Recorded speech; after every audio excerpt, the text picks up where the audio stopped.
Hey, thanks for downloading the cardiovascular training program template. I'm just going to step you through how to use this template as effectively as possible. And we've been using this one for quite some time.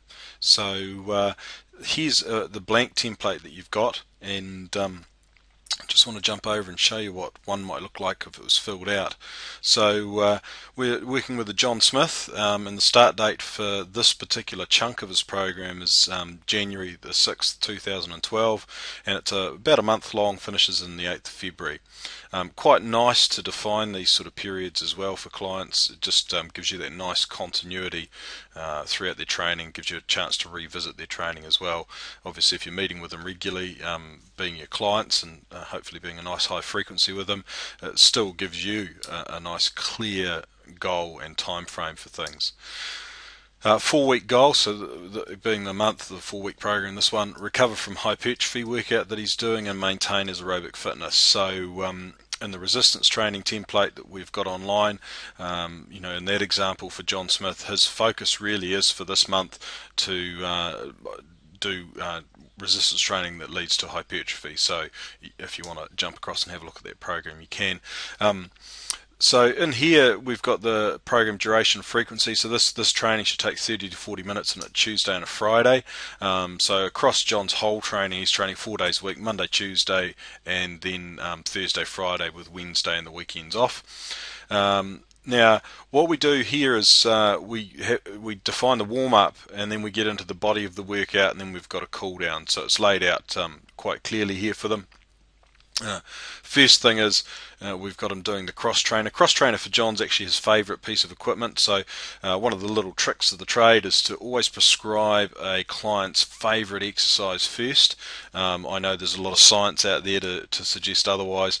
However, in terms of the behavioural aspects of personal training, a client who's sitting at their desk thinking, oh, I've got to go see my trainer tonight, and oh, I've got to get on that damn, for instance, rowing machine if they hate the rower, it creates a real barrier to them just turning up, and particularly if they're doing their training independently as well. So always go with the favourite stuff first, and if you do have to get them to do some things that they don't like, bury them in the workout somewhere so they're not thinking about them until they get their butt through that gym door.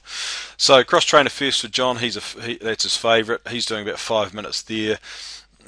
He's doing level 8 of 12 on the machine, and that's random. So that random program will sort of build in its own little warm-up anyway. And then he's going to stay on that cross trainer when he hits the body of his workout. He's going to set it up though to do about a level 6. So he's going to take the intensity down just a wee touch there, and he's just going to go continuously. He's going to be working to an RPE of about 7, so rating of perceived exertion of 7 out of 10. We're using the 10 scale in this example here. So 10 minutes around 6 plus, so he can put it up a wee bit if he's feeling pretty fresh and this RPE is not getting around 7. Speed is not really applicable in this case. And in the notes over here we've got work to your RPE for John. So remember the emphasis of this workout is just to maintain his aerobic fitness and to help him recover. So this is good because if he's done a heavy hypertrophy workout, he's coming in, he's doing a warm-up on something he likes, then he's doing a nice sort of steady state exercise on that, and it will help clear out all of the lactate and get rid of some of the soreness in his legs or in the other parts of his body from that hypertrophy training. Then we're just jumping into treadmill and boxing. Now this is sort of the peak of the workout in the John's case. We're using the template here, we're giving him 5 minutes. He's going to be doing, in terms of his level, it's actually really time here. He's going to be 2 minutes of work, a minute of recovery, and then another 2 minutes of work. So he's doing just one sort of bout of 2 intervals.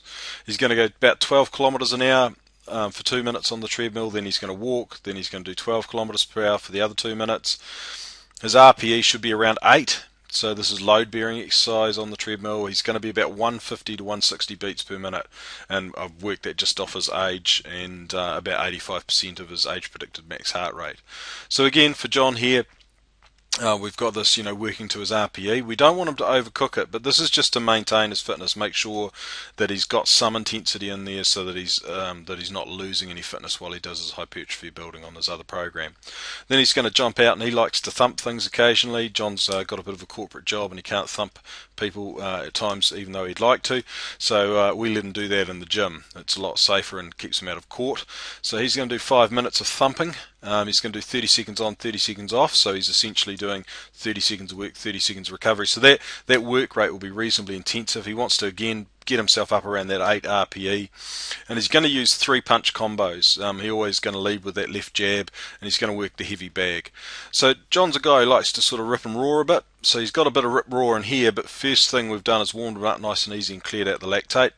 And then last thing he's going to do is cycle. Cycle's a real bag out for him. If we get the timing right here, the news will be coming on the TV at the gym or sports centre, and he'll spend about 10 minutes in front of that, happy as Larry, doing about level 6 or 7, just letting his legs tick over. And he's going to be on the manual program, and his RPE is going to be around 7. And you can see here I've said easy, stay upright, use the right seat height. It's really key for John, quite a tall guy. Get up that seat around 13 there. So John should be able to follow this prescription really easily. And now, if this prescription was to develop his cardiovascular fitness within these weeks, we may be putting in some targets for progressions, just the same way the resistance training program works.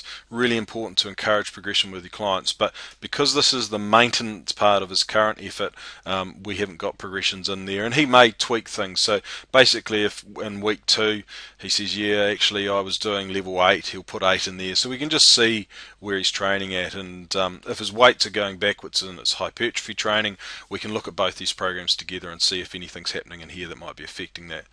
He's back on the cross trainer for cooling down for 5 minutes. He's going to go level 8, 7, 6, 5, 4. He's going to drop that intensity each minute, so he's going to be on the manual program and just drop it down as he finishes off. When he's done, he's going to do a little bit of stretching. Now, really key with stretching is to not over-prescribe it.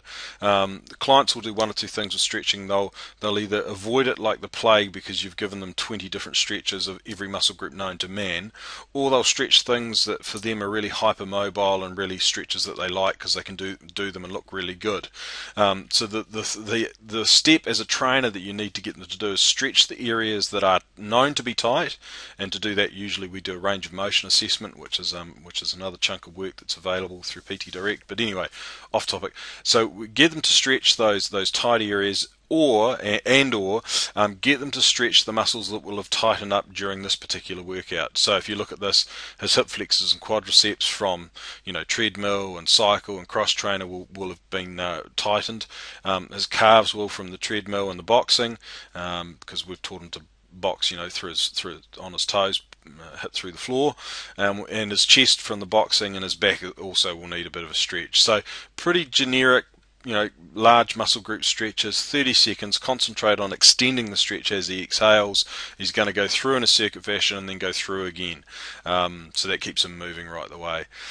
So 4-week progression plan, really here we've got as per RPE, make sure you're recovering for the resistance training. So again, we've reminded him that there's not a lot of progression in this program for him, that he's just in a maintenance phase.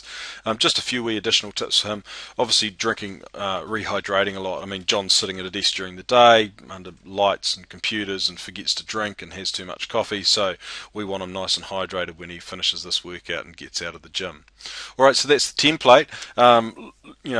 Enjoy using it because it works really well, and make sure you download the resistance training template as well and see how they sort of complement each other. And if you have any feedback, feel free to fire it through. Thanks very much.